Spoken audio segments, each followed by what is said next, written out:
From Shedeur Sanders and Ashton Jeanty to Abdul Carter and Walter Nolan, many of the top prospects in the 2025 NFL Draft have already bowed out of testing and on-field drills at this year's scouting combine. In a class already short on star power, that could allow for the Indianapolis spotlight to be seized by a surprising figure.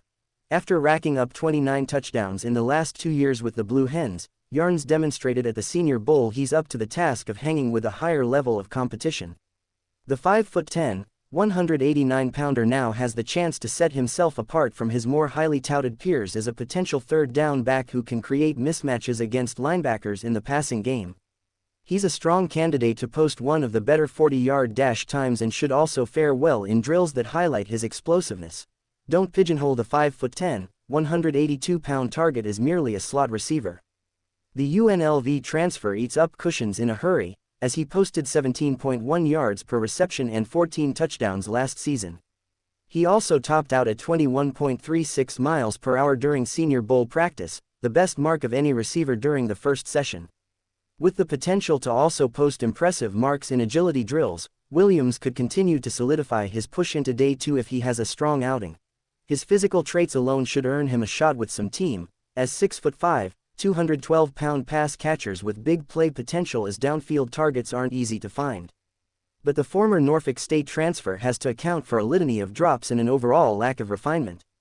His deep ball credentials are evident after he averaged 17 yards per catch in 2023, but standing out with top marks in the vertical leap and broad jump, as well as an impressive 40-yard dash, might help him convince teams to overlook the other shortcomings in his game and nab him as a developmental option.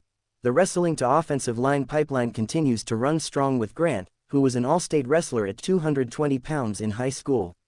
Now standing 6'4" and 300 pounds with a massive wingspan, he's a two-time All-American who should be one of the first football championship subdivision prospects off the board. Grant shouldn't have trouble showing he can get on the move, which should help him in case some teams view him as a guard. Is it possible for a second-team All-Southeastern Conference pick to be overlooked early in the draft process? In the case of Swinson, it's possible. The 6'4", 250-pound former Oregon transfer doesn't have the same widespread recognition as many other established figures in this edge rusher class, but few players can match his burst in getting off the line or closing in on the quarterback.